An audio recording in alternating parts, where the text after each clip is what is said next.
Assalamualaikum warahmatullahi wabarakatuh. Waalaikumsalam warahmatullahi wabarakatuh.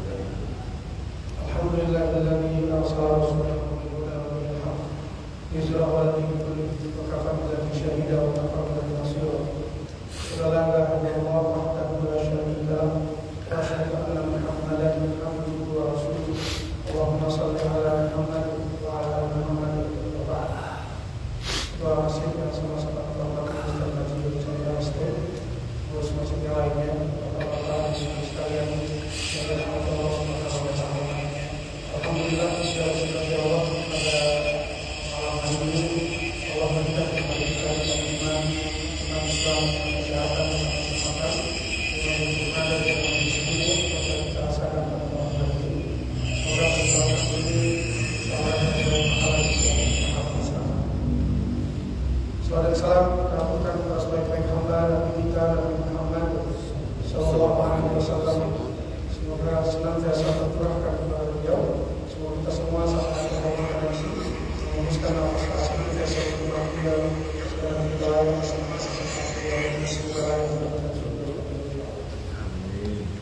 Bapak Ibu sekalian, teman sekalian berahmat Allah, kita melanjutkan kajian rutin kita. Kita masih pada bab fikir, bab zikir.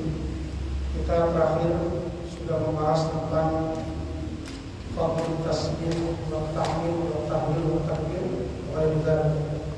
Keutamaan tasbih, tahmid, tahlil dan takbir. Dan selain itu kita sudah membaca 4 hadis. Dalam hal ini saya sampai menuliskan 10 hadis. Kita baru membacanya 4 hadis. Insyaallah kita selesaikan hadisnya ini.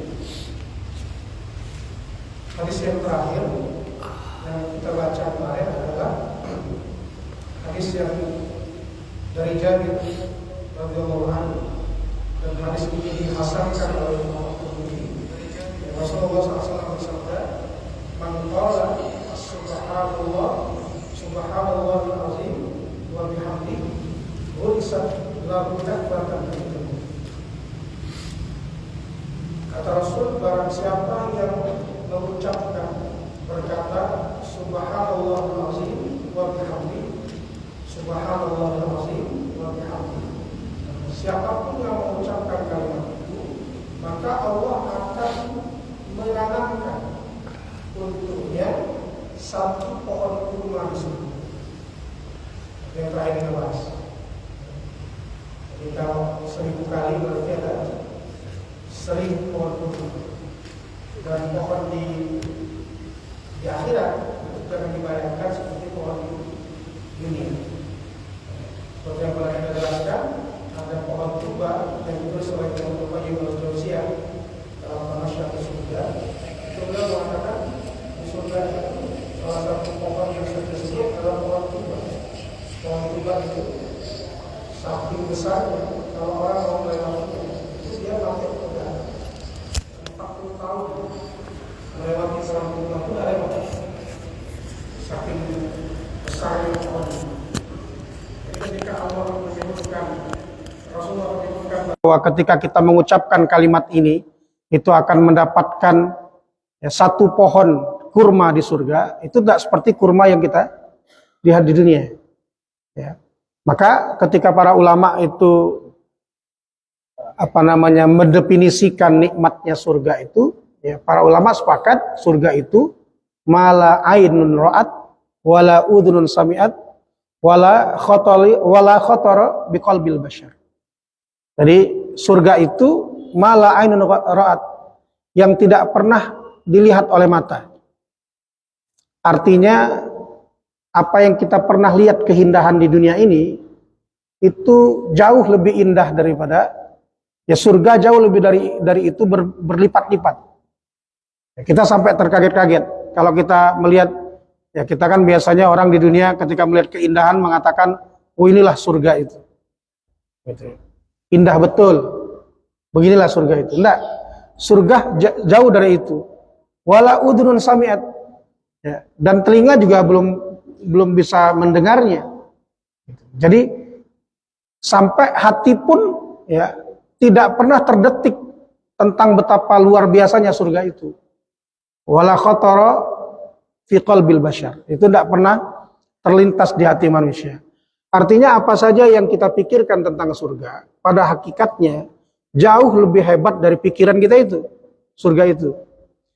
Itu yang membuat manusia nanti ketika masuk ke dalam surga Allah Subhanahu wa taala, itu betul-betul dia merasa puas. Karena apa yang ada di hati dan di otaknya itu jauh. Ya, orang itu kan kalau dia punya ekspektasi kepada sesuatu, misalnya kita berekspektasi pada buah tertentu, rasanya nikmat. Ya, nikmat itu mungkin kalau kita angkakan 70, tapi pas makan itu ternyata nikmatnya itu 100, maka ini pasti membuat dia puas. Karena jauh di atas ekspektasi dia gitu. Nah begitulah surga, itu akan jauh dari ekspektasi kita. Ya kalau kita berpikir surga itu 100, ya, maka surga itu 1.000.000 bisa jadi. Sehingga pas kita datang masuk ke surga itu, oh betul-betul puas. Ya, betul-betul puas. Nah ketika ada hadis yang mengatakan akan ditanamkan untuk orang yang mengucapkan kalimat ini, ya 1 pohon kurma, nah, itu di luar dari apa yang bisa kita bayangkan. Ya, sekarang pun kita membayang-bayangannya, kemarin kan kita berpikir misalnya, kalau sehari saja 1.000 berarti 2 hektar. Nah, kalau 10 tahun kita mengucapkan kalimat ini terus, hitung saja, ya, seberapa banyak nanti ya, kurma ini Allah tanamkan untuk kita di surga. Nah ini hadis yang terakhir Bapak Ibu sekalian. Lalu hadis yang berikutnya, Wan Abi Sa'id annan Nabiy sallallahu alaihi wasallam qala istakthiru minal baqiyatis shalihat. Perbanyaklah amalan-amalan solih yang akan abadi, yang akan ada selamanya. Qila wa ma hunna ya Rasulullah? Para sahabat bertanya, ya Rasulullah, apakah itu al-baqiyatus shalihat? Maka Rasulullah mengatakan at-takbir. Al-baqiyatus shalihat itu adalah at-takbir, mengucapkan kalimat Allahu Akbar. At-tahlil, mengucapkan kalimat La ilaha illallah. Wat tasbih, mengucapkan kalimat Subhanallah. Walhamdulillah, mengucapkan kalimat Alhamdulillah. Wala haula wala quwata illa billahi aliyil azim. Hadis ini diriwayatkan oleh Imam Hakim dan Imam Nasai dan dikatakan sanadnya sahih. Jadi hadisnya sahih.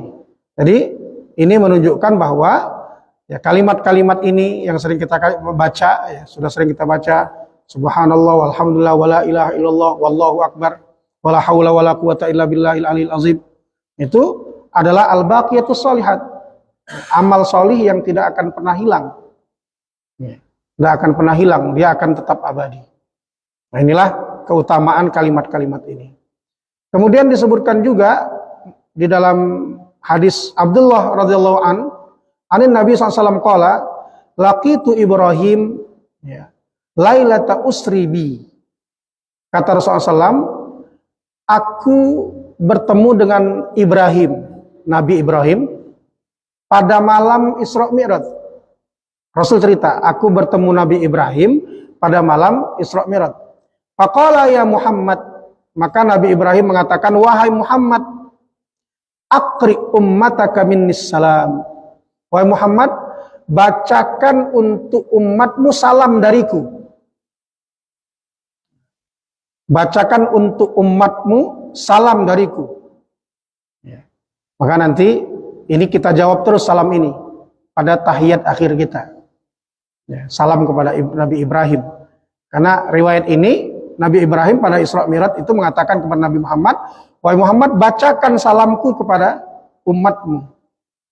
Wa akhbirhum annal jannata tibatut turbah. Ya. Beritahukan kepada mereka bahwa debu surga itu wangi. Ya. Beritahukan kepada mereka debu surga itu wangi. Bahkan debunya saja wangi. Ya. Di dunia ada debu wangi enggak, Pak? Berarti masuk ke hidung bersin gitu. Di dunia ini. Surga, kata Nabi Ibrahim, surga itu debunya wangi. Debunya wangi itu. Ya.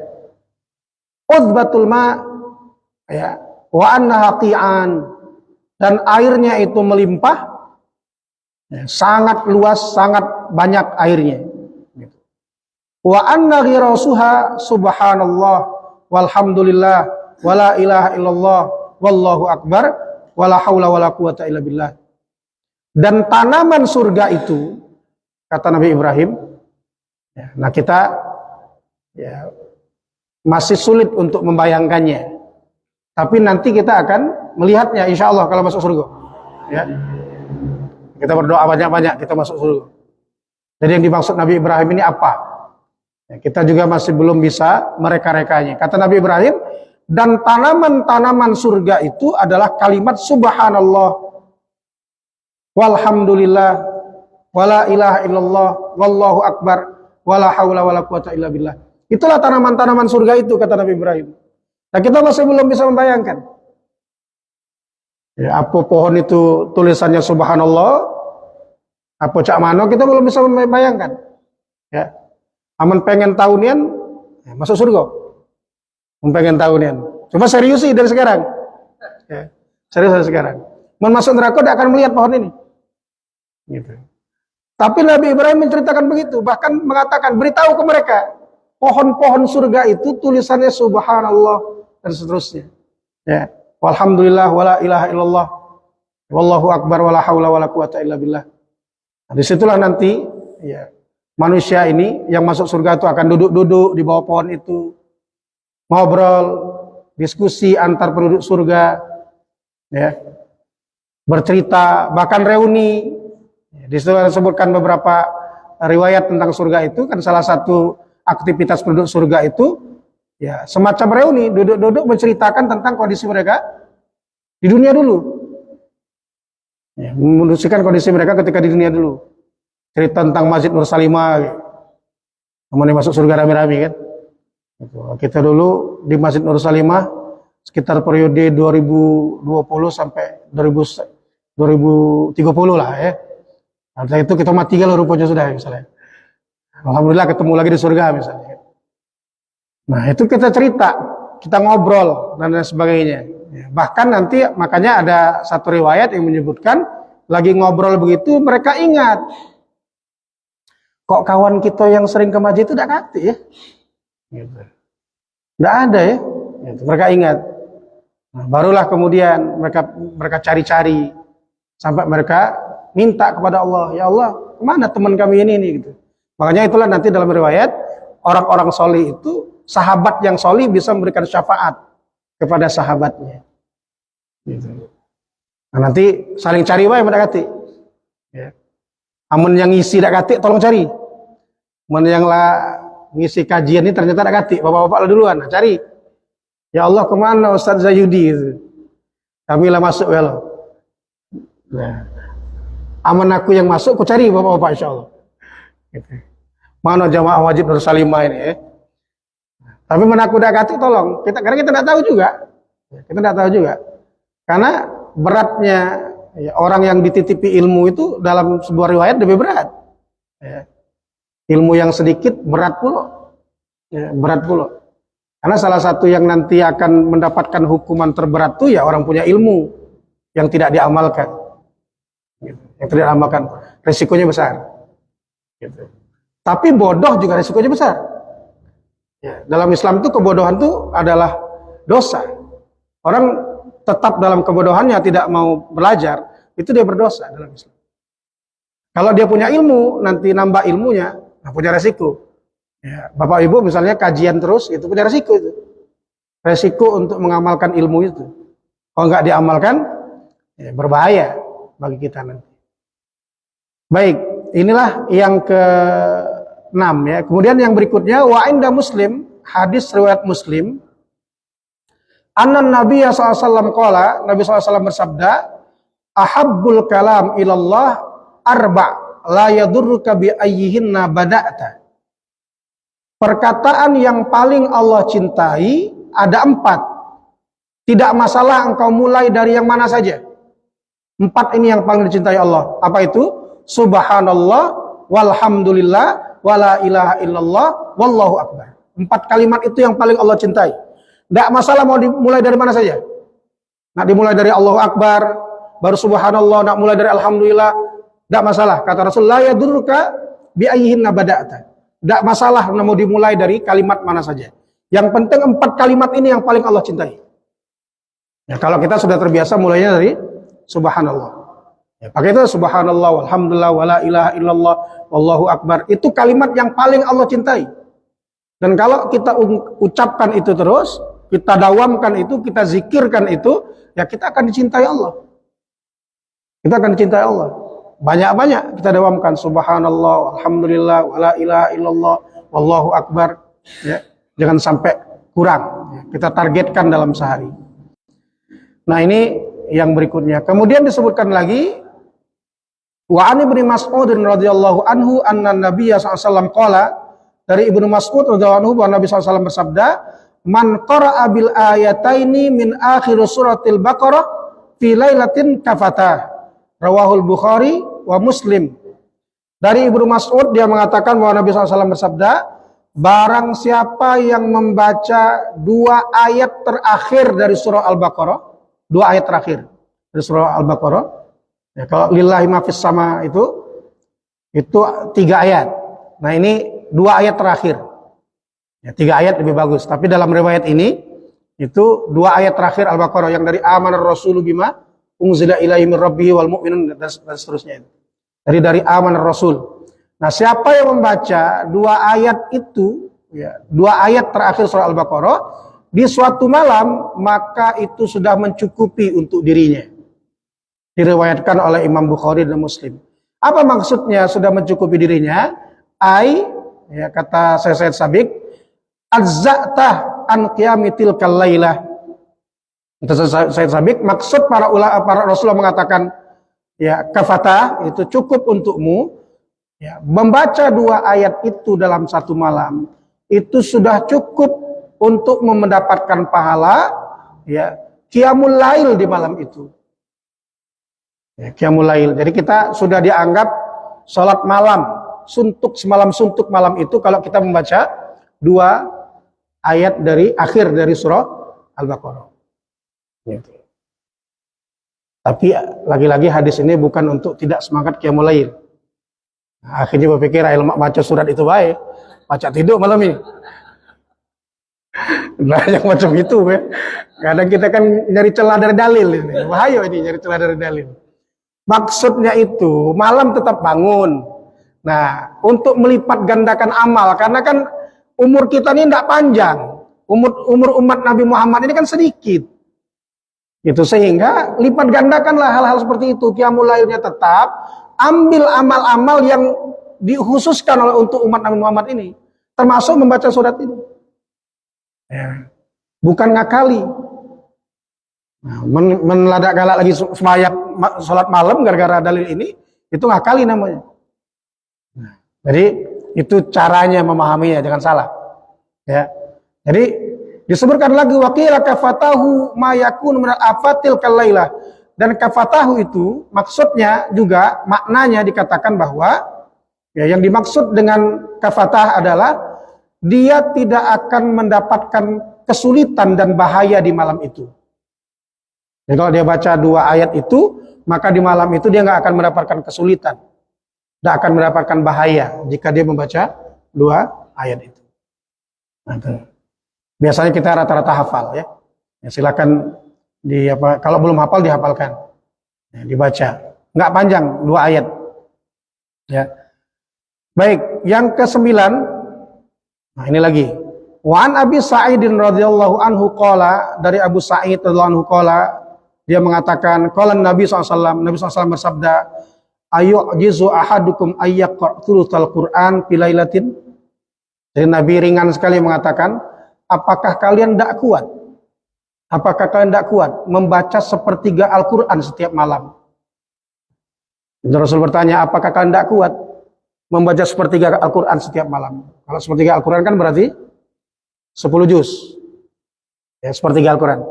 Kan 30 juz. Nah, 1/3-nya berarti 10 juz. Nah, Rasul mengatakan, apakah kalian tidak kuat membaca 10 juz Al-Quran setiap malam? Kuat Pak? Amun aku jujur aku tak kuat. Amun 10 juz semalam, ya. Amun aku belum kuat. Ya semoga suatu saat kuat. Nah, Rasul melanjutkan para sahabat fasyaqqat dzalika alaihim. Para sahabat merasa berat dengan kalimat itu. Ya, bayangkan para sahabat aja merasa berat. Sepertiga gitu, berat para sahabat itu. Ya. Wa qalu, para sahabat berkata, apa kata mereka? Ayyuna yutiqu dzalika ya Rasulullah. Kata para sahabat, siapakah di antara kami ini yang mampu seperti itu ya Rasul? Setiap malam 10 juz, setiap malam 10 juz. Ada nggak yang mampu? Mungkin nggak ada yang mampu, begitu para sahabat ngomongnya. Nah, maka kemudian Rasul mengatakan, faqala Allahul wahidus samad tsulutsul Quran. Allahul wahidus samad tsulutsul Quran. Maksudnya adalah ya surah Al-Ikhlas, ya. Surah Al-Ikhlas, qul huwallahu ahad. Itu setara dengan sepertiga Al-Qur'an. Nah, kalau malam ini nih kita baca qul huwallahu ahad, Allahus samad, lam yalid walam yulad walam yakul lahu kufuwan ahad, sudah setara dengan membaca 10 juz Al-Qur'an. Kalau belum mampu baca ini, ya. Jadi setara pahalanya dengan sepertiga Al-Qur'an.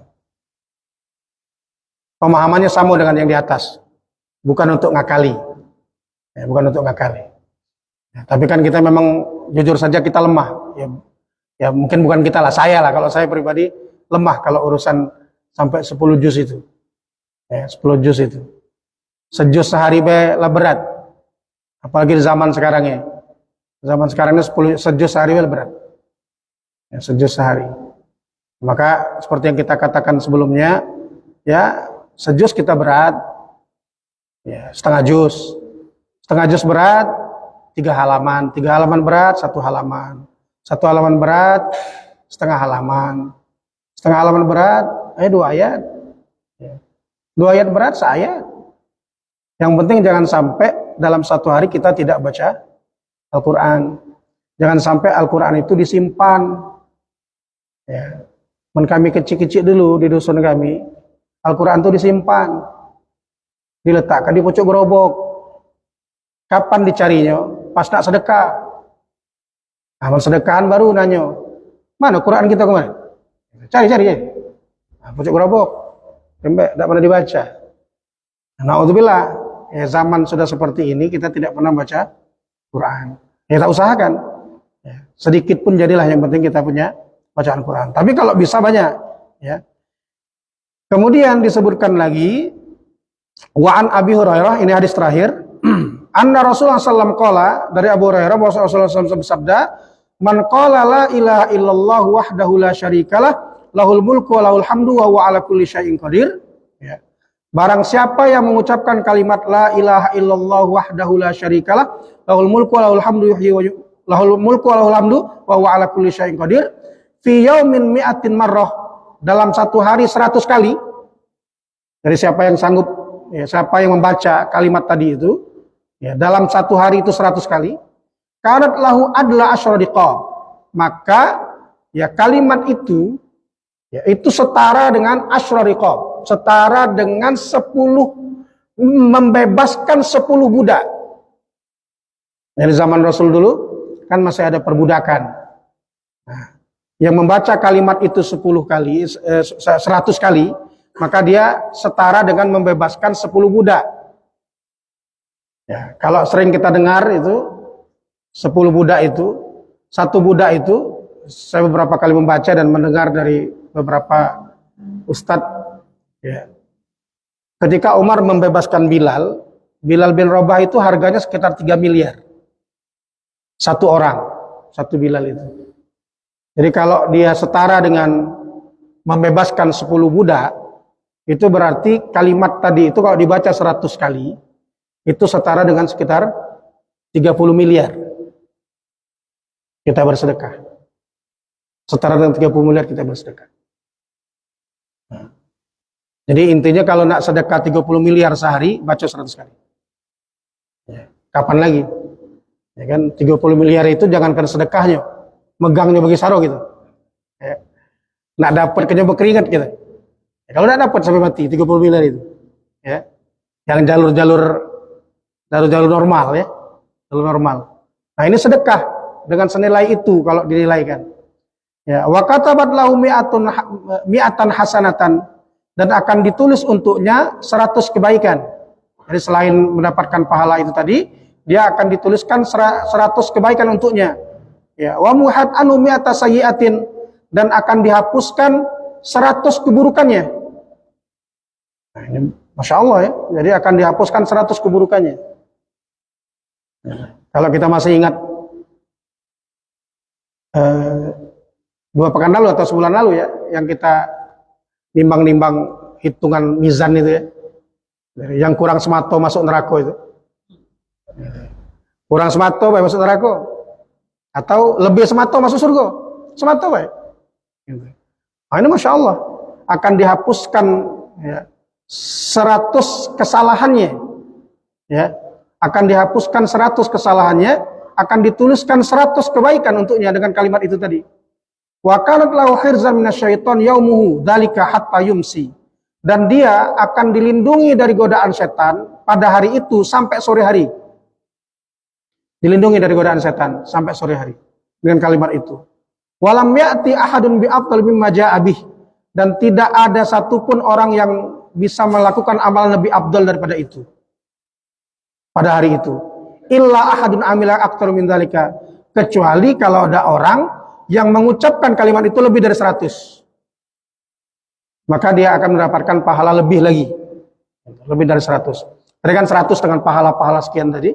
Nah, kalau orang tidak mengucapkan itu, maka kita tidak bisa ditandingi pada hari itu keabdulan amal kita itu. Nah, kecuali kalau ada orang yang membaca lebih dari kita yang baca. Kita 100, dia baca 200, ada dia baca 10, nah dia lebih abdul. Nah, dengan tawaran pahala seperti itu. Hafal semua kita ini. Ya. La ilaha illallah wahdahu la syarikalah. Ya. Lahul mulku wa lahul hamdu wa huwa ala kulli syai'in qadir. Ya, itu 100 kali dibaca. Baik, jamaah sekalian rahmati Allah, inilah keutamaan tasbih, tahmid, tahlil, takbir dan lain sebagainya.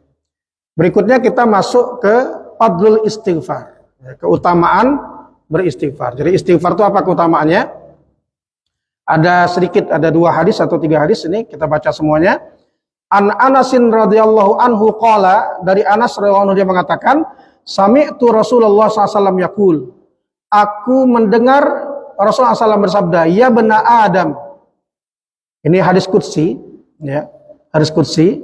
Rasul bersabda bahwa Allah SWT berfirman, ya bena Adam, wahai anak Adam, wahai manusia, innaka ma da'autani wa rajautani illa ghafartu lak. Sesungguhnya selagi engkau meminta kepadaku dan berharap kepadaku, ya aku pasti akan mengampunimu.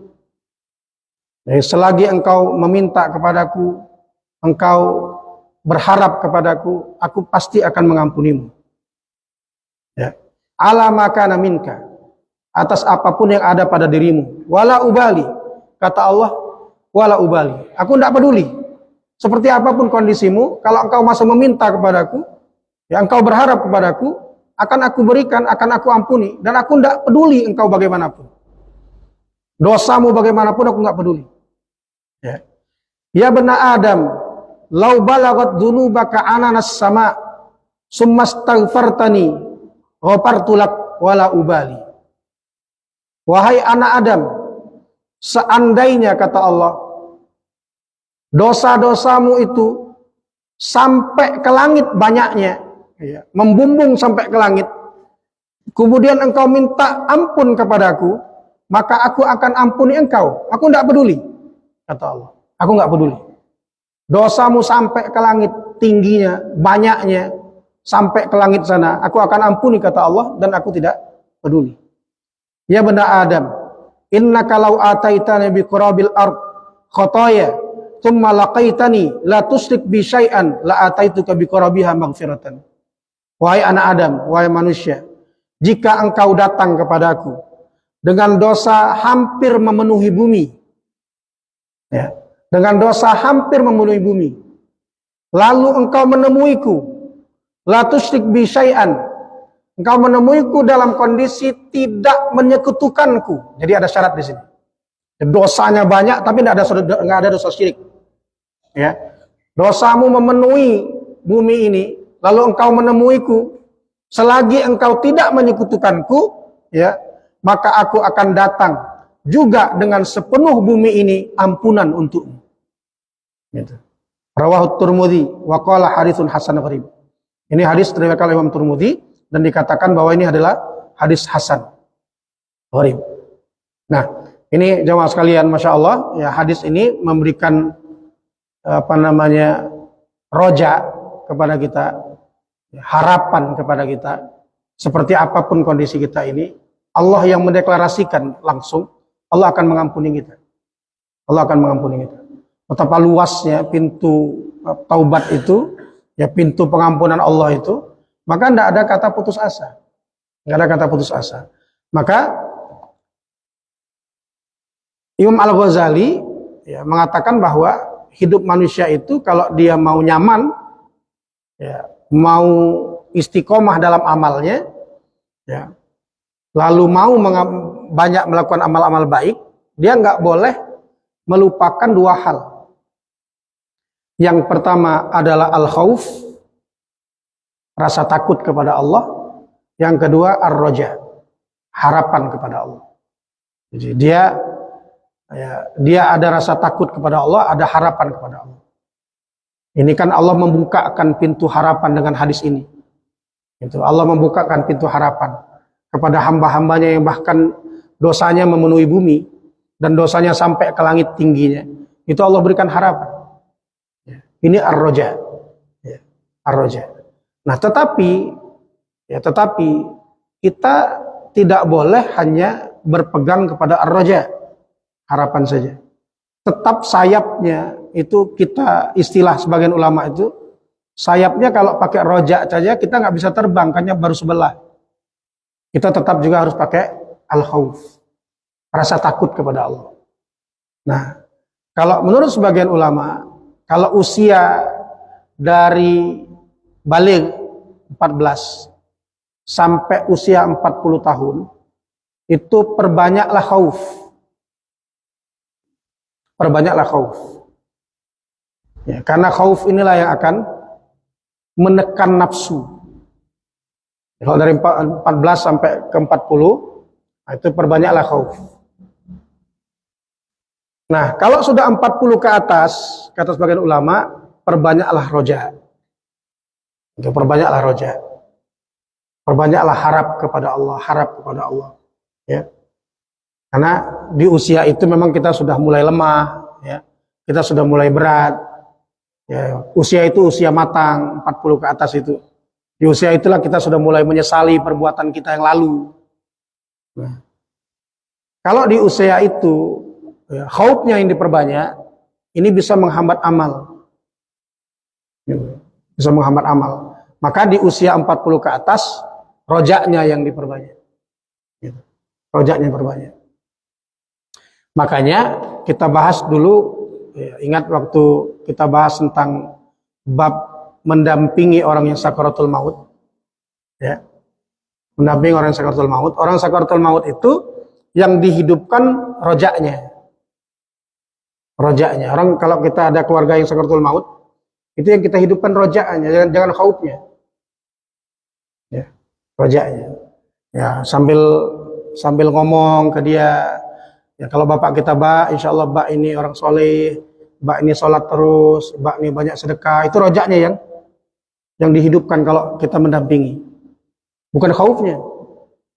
Ya. Yang bukan khaufnya. Mbak, mana tanah yang Mbak maling kemarin misalnya. Mbak dan sebagainya. Itu jangan. Gitu. Mbak dulu macam ini, Mbak dulu macam ini. Khaufnya tidak boleh. Ya. Jangan dihidupkan khaufnya ketika dia di akhir usia itu. Ya, memang ya seimbang antara khauf dan roja, itulah sebagusnya. Tapi menurut sebagian ulama itu di usia-usia seperti itu dipilih. Ya, kalau dari 40 tadi khaufnya yang diperbanyak, 40 sampai berikutnya itu rojaknya yang diperbanyak. Nah, ini Allah menghidupkan roja kepada kita bahwa Allah pasti akan mengampuni. Artinya sebesar apapun dosa yang pernah kita lakukan di usia muda kita, ya, di usia muda kita, di usia kita mungkin di bawah 40, ya, sebesar apapun dosa, ya ini Allah bukakan rojanya. Jangan khawatir. Ya, apalagi sampai mengikuti bisikan setan, sudahlah kau tuh, lah kebanyakan dosa kau tuh, lah berat gitu. Itu bisikan-bisikan setan. Ini sepertinya sepele Pak, tapi ternyata banyak orang mengalami ini. Banyak orang mengalami ini. Di usia tuanya, bisikan itu kencang sekali. Bisikan itu kencang sekali. Untuk membisiki dia, sudahlah. Gitu. Lah kepalangan hidup ini. Lah kepalangan hidup ini. Na'udzubillah. Ya, makanya, ya ada orang-orang sudah usia 40 ke atas, ya bahkan sudah ada usia 60, ya jangankan berjamaah di masjid, ya di rumah aja nggak sholat. Masih banyak. Nah, maka alhamdulillah kita ya di usia 40 ke atas, ya sebagian kita, kayaknya sebagian besar ini 40 ke atas, Allah berikan nikmat untuk sholat berjamaah di masjid, ya ikut kajian, ya, dan seterusnya. Itu masya Allah, itu nikmat yang besar. Karena betapa banyak orang-orang yang, ya mohon maaf, di usia yang memang sudah udzur tuh belum berpikir untuk itu. Ya, yang hobi mancing masih mancing tuh lah. Ketik gawe lain. Ya, lemak man semayang, mancing tidak semayang. Umur lah 60-an. Ada tak? Ada. Cuma di masjid anda kata. Ya.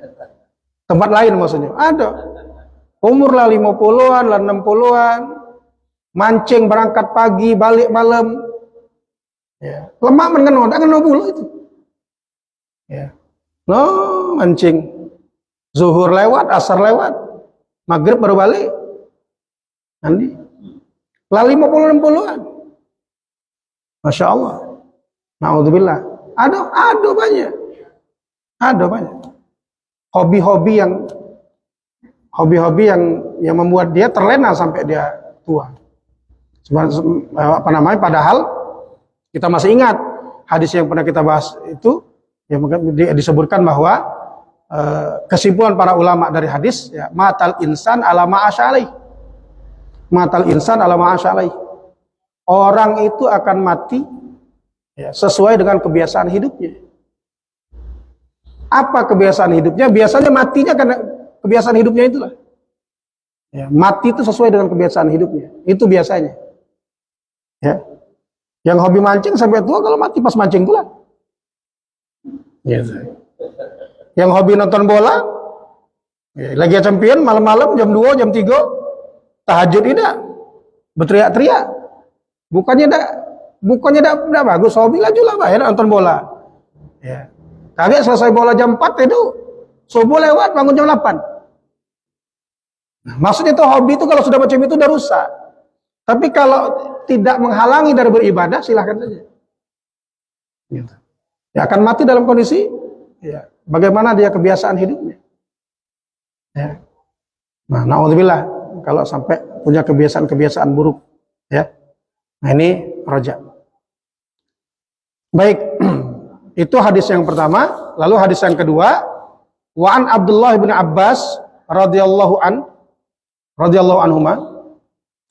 Dari Abdullah bin Abbas radhiyallahu anhuma, dia mengatakan, ya, man lazimal istighfar, barang siapa melazimkan istighfar, membiasakan istighfar, ja'alallahu lahu min kulli hammin faraja, ya, Allah akan menjadikan setiap kegelisahannya itu jalan keluar. Wa min kulli dhiqin makhraja, dan di setiap kesempitannya ada jalan keluar ke lapangan. Wa razaqahu min haitsu la yahtasib, dan dia akan diberikan rezeki dari arah yang tidak disangka-sangka. Itu janji Allah melalui lisan Rasulnya. Yang banyak istighfar, apapun kesulitannya akan ada solusi. Sempitnya hidupnya akan ada kelapangan, dan Allah akan memberikan kepadanya rezeki yang tidak disangka-sangka. Ini masuk kategori ar-rizqul mau'ud. Kalau bahasanya Imam Al-Ghazali, Dia masuk ar-rizqul mau'ud. Rezeki yang dijanjikan. Rezeki yang dijanjikan.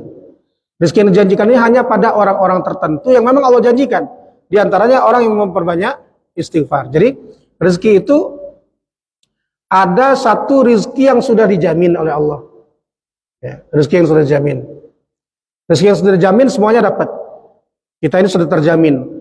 Kebutuhan pokok itu sudah dapat, sudah terjamin. Itu menurut Imam Al-Ghazali. Yang kedua ada ar-rizqul maksum. Rezeki yang Allah bagikan di langit. Sudah ditetapkan pembagiannya. Nah, ada rezeki yang sudah terjamin, rezeki yang dibagikan di langit, ada rezeki yang sudah dipegang sama manusia itu. Kayak saya misalnya punya HP ini rezeki yang sudah saya pegang. Gitu. Kita punya apa, itu rezeki yang sudah kita pegang. Nah, ada satu rezeki, macam rezeki yang keempat itu adalah ar-rizqul mau'ud. Rezeki ini adalah rezeki berupa rezeki janji Allah. Akan memberikan rezeki dari arah yang tidak kita sangka-sangka. Nah, itu di luar dari rezeki yang sudah dijamin itu. Di luar dari rezeki yang sudah dijamin itu. Nah, rezeki ini rezeki yang tidak sangka-sangka. Untuk siapa? Paling utama untuk orang bertakwa. Tapi turunan dari itu juga diantaranya adalah dijanjikan Allah melalui lisan Rasulnya kepada orang-orang yang memperbanyak istighfar dalam hidupnya, itu akan mendapatkan rezeki yang tidak disangka-sangka. Itu tidak disangka-sangka. Ya, beda dengan rezeki yang sudah dijamin tadi, Pak. Bu ya. Tapi rezeki yang betul-betul tidak disangka-sangka. Ya mungkin kita pernahlah mengalaminya seumur hidup kita ini ya. Ada rezeki yang kita memang tidak terpikir betul akan mendapatkan rezeki itu. Gitu. Insya Allah rata-rata kita pernah mengalaminya. Gitu. Ya bisa jadi memang itu buah dari istighfar kita, minimal istighfar kita setelah sholat dan lain sebagainya, itu buah. Ya, sehingga kemudian kita mendapatkan rezeki yang kadang-kadang kita berpikir kita pun rasanya kayaknya ya tidak mungkin dapat yang seperti itu. Ya, tapi akhirnya kita dapat. Gitu. Nah itulah ar-rizqul mau'ud. Baik, itu ya masih banyak waktunya. 5 menit. Mau ada pertanyaan atau kita lanjut satu pembahasan lagi? Lanjut satu pembahasan lagi ya. Baik. Satu pembahasan lagi, addu dzikri bil asabi wa annahu afdalu minas subha. Ya. Menghitung zikir menggunakan jari-jari. Ya, menggunakan jari-jari. Wa annahu afdalu minas subha. Dan menghitung zikir dengan menggunakan jari-jari itu lebih afdal daripada menggunakan tasbih. Jadi ini kalimatnya lebih afdal. Ya, afdaliyah. Bukan berarti pakai tasbih tidak boleh. Ya. Riwayat tentang tasbih juga ada. Ya, Imam ada riwayat tentang Abu Hurairah yang memiliki tasbih, dia memintal benang, ya, dibuat sebuah ikatan-ikatan untuk menghitung zikirnya. Nah, itu yang membuat para ulama juga membolehkan pakai tasbih. Nah, tapi saya Sabik membahasnya menghitung pakai jari-jari itu lebih afdol. Tapi kalau kita tidak memilih afdoliyah ini boleh. Kenapa? Karena misalnya ya kita pakai tasbih dengan alasan lain, bukan cuma mempermudah menghitung. Tapi alasan lain misalnya kita itu, apalagi masyarakat Indonesia, itu kalau dia pegang tasbih ini pas dia pegang, dia refleks zikir. Ya kan kita biasanya kalau sudah terbiasa itu, pegang tasbih kita pas lihat tasbih itu refleks zikir kita. Nah, yang itu kadang-kadang tidak kita miliki kalau kita tidak pegang tasbih. Nah, kadang juga sebagian orang dengan tasbih itu membuat dia malu. Ya, pegang tasbih kan malu dia. Nak bermaksiat kepada Allah. Gitu. Dia malu karena ada simbol zikirnya kepada Allah, mengingatkan dia bahwa dia sedang berzikir kepada Allah. Gitu. Nah, ada hal-hal seperti ini, akhirnya dia memilih untuk tetap pakai tasbih, meskipun ada yang lebih afdol. Dan ini tidak bisa dihinakan, tidak bisa disalahkan, karena ini masalah afdoliyah. Gitu. Bukan masalah hak dan batil. Ya, bukan masalah hak dan batil. Ya, jangan sampai mengukurnya pakai ukuran hak dan batil. Gitu. Nah ini yang menjadi problem, kadang-kadang ngukurnya pakai hak dan batin. Nah kita lihat dalilnya. An Yusirah radhiyallahu anha qalat, dari Yusirah seorang sahabiah ya radhiyallahu anha, dia mengatakan qala Rasulullah sallallahu alaikum nabit tasbih wa tahlil wa taqdis wala taghfalna patansainar rahmah. Hendaklah kalian bertasbih, bertahlil, bertakdis, dan janganlah kalian lalai sehingga kalian melupakan rahmat Allah Subhanahu wa taala. Wa'qad nabil anamil fa innahunna mas'ulat wa mustantiqat. Dan hendaklah kalian menghitungnya menggunakan jari-jari, karena sesungguhnya jari-jari ini nanti akan ditanya dan mereka akan berbicara nanti di hari kiamat. Rawahu ashabus sunan wal hakim bi sanad sahih. Diriwayatkan oleh penulis-penulis kitab Sunan dan Imam Hakim, sanadnya sahih hadis ini. Nah, ini perintah Rasul pakai jari-jari.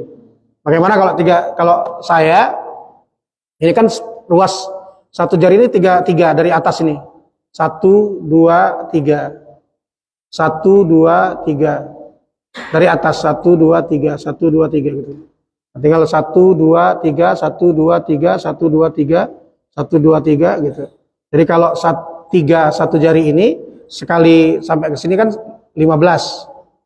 Balik lagi sampai ke sini 30. Berarti 30. Nah, sekali lagi yang jempolnya ini 3 lagi. Pas 33 kalau yang hitungan 33. Nah, itu 1, 2, 3, 1, 2, 3, 1, 2, 3, 1, 2, 3 gitu. 1, 2, 3. Itu teknisnya saja. Ya, teknisnya. Nah, disebutkan juga dikit lagi, ra'aitu Rasulullah sallallahu ya'qud tasbih biyaminihi. Ya. Aku melihat Rasul itu menghitung tasbihnya menggunakan tangan kanan.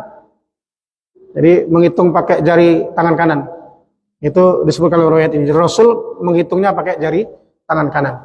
Nah, ini ya keutamaan pakai jari-jari. Meskipun tadi ini afdhaliyah yang terbiasa pakai tasbih, dan memang ada keutamaan-keutamaan lain yang apa yang dia dapatkan tadi, merasa dia diingatkan kalau pakai tasbih, refleks zikir kalau pakai tasbih, ya silahkan saja. Baik, itu saja. Demikian. Assalamualaikum warahmatullahi wabarakatuh.